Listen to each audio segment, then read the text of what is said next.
In the vibrant city of Lagos, bustling with life and dreams, there lived a young couple named Femi and Tomiwa. Femi and Tomiwa, who were deeply in love. They met at a friend's party, and from that moment, it was as if the universe had decided that they were meant for each other. Femi was captivated by Tomiwa's laughter, and Tomiwa admired Femi's gentle spirit. Their love blossomed quickly, and soon they were married, surrounded by friends and family who celebrated their union with joy. But after 5 years of marriage, there were still no children. They had hoped to fill their home with the laughter of children, but each year passed quietly, with only their love to hold them together. This was not what they had imagined, but it was their reality. The absence of children was not due to a lack of trying. They visited doctors and specialists, underwent various tests, and hoped for answers. Eventually the diagnosis came, a chronic low sperm count on Femi's part. For Femi, the count was much lower than average, meaning the chances of natural conception were slim. Despite this, the doctors assured them that it wasn't impossible, just challenging. Femi was devastated. The news hit him hard, striking at the core of his manhood. He felt responsible for their childless marriage and wrestled with feelings of inadequacy and shame. Yet, through it all, Tomiwa was a pillar of strength. She reminded him daily of their love and the life they had built together. "It's not your fault, Femi. We're in this together, and nothing can change that. You are more than enough for me," she would say, her voice steady and filled with love. They kept the diagnosis a secret, sharing their burden only with each other. But outside their home, whispers began to circulate. Femi's family, unaware of the truth, blamed Tomiwa for their childless state. Femi's mother, a traditional woman who valued family lineage, often expressed her disappointment. "Femi, my son, you need to think of your future. A man is not complete without children. You should consider marrying another woman." "What if Tomiwa is the problem?" she would say, her words harsh and unapologetic. Despite the pressure, Femi stood by Tomiwa, insisting that their love was all that mattered. However, the family's words wounded Tomiwa deeply. Though she appeared strong, the pain was overwhelming. Each comment felt like a dagger to her heart, but she never showed it. Instead, she focused on the love she shared with Femi, believing in the promise they had made to each other. Just when hope seemed distant, something unexpected happened. Tomiwa found herself feeling different one morning, nauseous and fatigued. She brushed it off as stress, but a small part of her dared to hope. A few weeks later, a visit to the doctor confirmed what seemed impossible. She was pregnant. The news was met with disbelief and euphoria. Femi was overjoyed, his eyes brimming with tears of gratitude. They embraced tightly, letting the reality of the miracle sink in. "Can you believe it, Tommy? We're going to be parents," Femi exclaimed, his voice a mixture of wonder and joy. The months that followed were filled with anticipation. Femi was attentive, ensuring Tomiwa had everything she needed. He accompanied her to every prenatal appointment, his heart swelling with pride each time he heard their baby's heartbeat. Their home was filled with laughter and preparations for the new arrival. Their families, too, were ecstatic. Femi's mother, who had once been critical, now showered Tomiwa with care and attention, eager to welcome her grandchild into the world. The day Tomiwa went into labor was a beautiful, sunny morning. She woke up feeling uneasy, the first pangs of labor beginning to ripple through her body. "Femi, I think it's time," she said, a mixture of excitement and nervousness in her eyes. Femi sprang into action, helping her into the car with gentle care and reassuring words.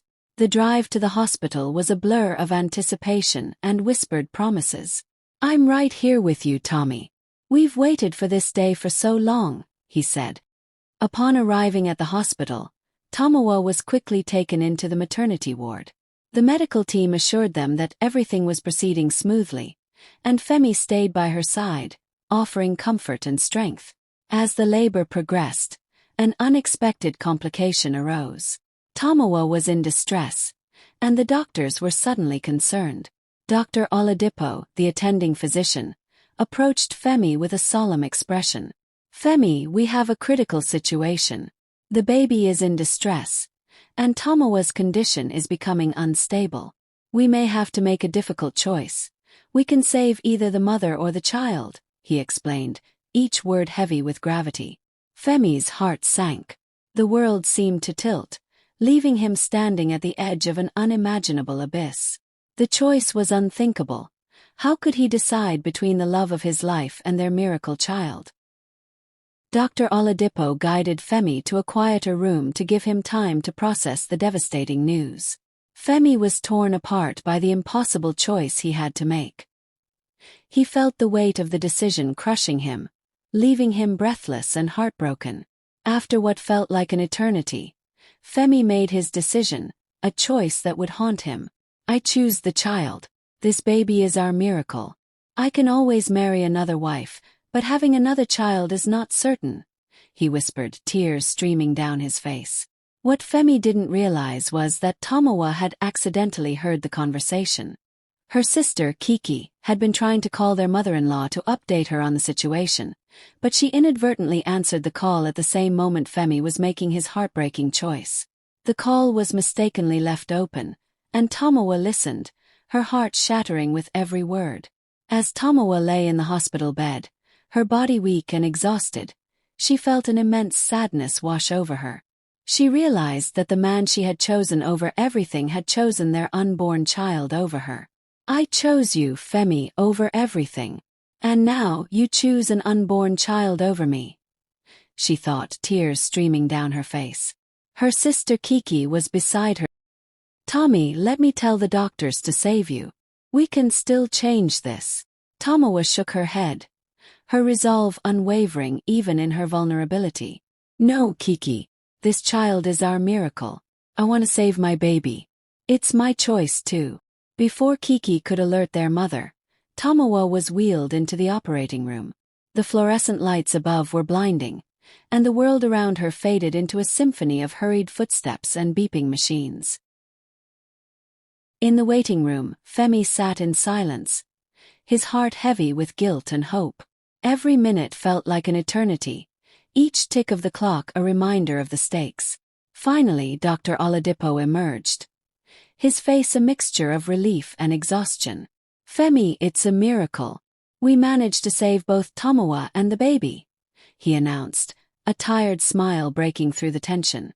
Femi almost collapsed with relief, tears of gratitude streaming down his face. He rushed to Tomiwa's side as she was wheeled out of the operating room, cradling their newborn daughter, Zara, in her arms.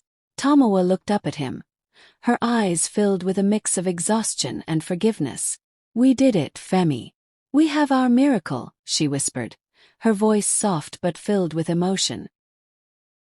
Femi knelt beside her, his heart filled with love and regret. You are my miracle. Thank you for believing in us. Their fingers intertwined as they gazed at the tiny life they had brought into the world, a testament to their enduring love and the strength that carried them through the storm. Despite the joy of motherhood and the miracle of survival, Tomiwa felt a deep sadness that lingered beneath the surface. She tried to mask it with smiles and laughter, but inside she was haunted by Femi's words. The knowledge that he had chosen their child over her weighed heavily on her heart, a shadow that refused to lift. After the naming ceremony for their baby, life continued as usual, but Tomiwa couldn't shake the feeling of betrayal. The emotional wound from Femi's choice festered inside her, feeding into something darker, postpartum depression. It wasn't just a lingering sadness. It was an all-consuming darkness that clouded her mind and heart. Depression is more than just feeling sad. It eats away at a person from the inside, often unnoticed by those around them. Tomiwa put on a brave face, smiling for the sake of her family, but inside she was in turmoil. Her life seemed very dark. Tomiwa's days were filled with a haze of exhaustion and sorrow. Though she was surrounded by the bustling joy of a newborn, the weight of postpartum depression pressed heavily on her. She found it increasingly difficult to care for Zara, and the small joys of motherhood seemed overshadowed by a persistent, overwhelming sadness. I'm fine, she would tell Femi when he asked how she was feeling. Just tired, that's all. But Femi was too preoccupied with the demands of a new baby and the adjustments that came with it to notice the depth of her struggle. His focus was on Zara, making sure she was comfortable and healthy.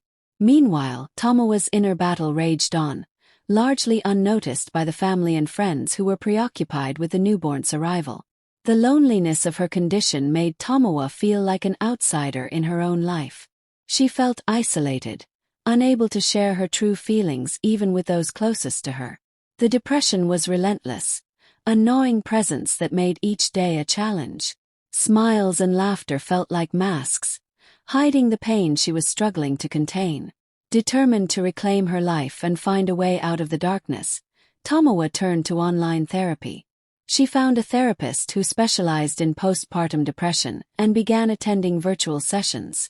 These sessions became a lifeline, a safe space where she could openly discuss her fears and emotions without judgment. She also engaged in activities that helped her cope: journaling, gentle exercise, and practicing mindfulness. Each small step was a victory, helping her regain a sense of control and purpose. Though progress was slow and often painful, Tomiwa's perseverance began to pay off. She started to see glimpses of hope and strength amid the shadows. Months passed, and with each day, Tomiwa found herself slowly emerging from the fog of depression. She began to reconnect with the joys of motherhood, cherishing the moments she shared with Zara. Her relationship with Femi improved as she communicated her struggles more openly, and he began to understand the depth of her pain. Despite her progress, the emotional scars from the past lingered. Tomiwa couldn't completely shake off the hurt from the hospital incident and Femi's choice. She loved him, but the trust and happiness they once shared seemed elusive. The memory of that painful decision cast a shadow over their relationship, altering the way she saw him. The first birthday of their daughter was a grand affair. The house was filled with vibrant decorations, laughter, and the aroma of delicious food. Friends and family gathered to celebrate the milestone, their spirits high with joy. Femi was beaming with pride, and for a moment the happiness was genuine. He looked at Tomiwa, who was dressed in a beautiful outfit and doing her best to enjoy the celebration. She smiled and laughed, but beneath the surface, the emotional weight of the past still lingered. As the party wound down, Tomiwa slipped away to a quiet corner of the house. She sat there, looking at the vibrant colors and the joyful faces, feeling a pang of sadness. Suddenly, the silence was broken by the sound of a soft rustling noise. Tomiwa's heart skipped a beat as she noticed that Femi was nowhere to be found. A note was left on the dining table, a message written in her own handwriting, but clearly addressed to Femi. Femi's note read, "Dear Femi, as we celebrate Zara's first year, I want you to know that I have loved you deeply, even through the darkest times. You were my rock, and I chose to stand by you when the world turned its back on us. But the weight of your choice has been unbearable for me. I have decided to leave. I know this will be hard, but I cannot live with the shadow of your decision any longer. I wish I could be the woman you needed, but I have long checked out emotionally. I hope you understand that this is not a decision made lightly." I have included a flash drive with this letter. It contains a recording of our conversation from the hospital. I want you to hear my pain, my heartbreak. You said you'd choose our child over me, and I need you to understand what that meant for me. If you are still confused about my decision, listen to the recording. I loved you deeply, but I need to find my own peace now. Sincerely, Tomiwa. Femi's heart shattered into pieces as he read the note. He could barely hold back the tears as he played the recording from the flash drive. The audio of his conversation about choosing their child over Tomiwa echoed through the room, each word a painful reminder of his decision. Femi searched the house, but Tomiwa was nowhere to be found. She had left quietly, leaving no trace behind other than the note and a profound sense of loss. Femi reported her disappearance to the authorities, but despite their efforts, Tomiwa was elusive. Femi lived with the weight of his decisions and the echo of Tomiwa's departure. He often reflected on the love they once shared, realizing how his actions had pushed her away. The burden of regret and sorrow was heavy, but he found solace in the fact that Zara was thriving and growing. During the year apart, Tomiwa embarked on a journey of self-discovery and healing. She moved to a new city, started a new job, and engaged in professional therapy to address her emotional wounds. Her growth was remarkable. She rebuilt her life with strength and resilience. When she returned to Lagos, she was a changed woman. She was greeted warmly by her family, who welcomed her back with open arms. Tomiwa had found new love, a kind, understanding man who saw her for who she truly was. They shared common values and supported each other's dreams, and Tomiwa felt a sense of completeness she hadn't felt in years. Months later, Tomiwa married her new partner. Their wedding was a beautiful celebration of love and renewal. They soon welcomed twins into their lives, and Tomiwa's happiness seems complete. She was fulfilled in her new role as a mother and wife, her heart lighter and her spirit rejuvenated. However, life threw a cruel twist of fate when her new husband had a tragic accident. The loss was devastating, and Tomiwa was plunged into a sea of grief once more. She felt as though her world was falling apart, her newfound happiness slipping through her fingers.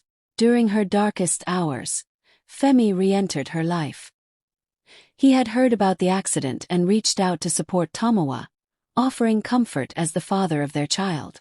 "I'm here for you, Tomiwa. I'm not asking for anything more than to be here for you and Zara," he said softly. His eyes filled with empathy and care. Tomiwa was initially resistant, but Femi's presence was a balm for her wounds. His kindness and understanding began to heal the rift between them. Slowly, their relationship evolved from one of shared pain to one of mutual respect and affection. Femi never stopped loving Tomiwa, and as they spent time together, old feelings began to resurface. As months passed, Femi and Tomiwa's bond grew stronger. They shared their memories, their hopes, and their dreams, rediscovering the love that had once brought them together. Their connection deepened, and they found comfort in each other's presence. On a quiet evening, Femi took Tomiwa's hand and said, "I've missed you, Tomiwa. I've always loved you, and I'm sorry for everything that happened. I want to be with you if you'll have me." Tears filled Tomiwa's eyes as she looked at Femi. "I never stopped loving you, Femi. It took time, but I've learned to forgive. Let's build a future together." Femi and Tomiwa remarried in a heartfelt ceremony, surrounded by their children and loved ones. Their love story, though marked by pain and separation, had come full circle. They were now bound by a deeper understanding and renewed commitment. Together they raised their 3 children, Zara and the twins, with love and care. Their home was filled with laughter, joy, and the warmth of a rebuilt family. Femi remained devoted to Tomiwa, cherishing her and their children with a love that had grown stronger through their trials. Their journey had taught them the true meaning of love, forgiveness, and resilience. And as they faced the future together, they knew that their story was one of enduring love and the power of second chances. And so, Femi and Tomiwa lived happily ever after, their love story becoming a testament to the strength of love and the power of redemption.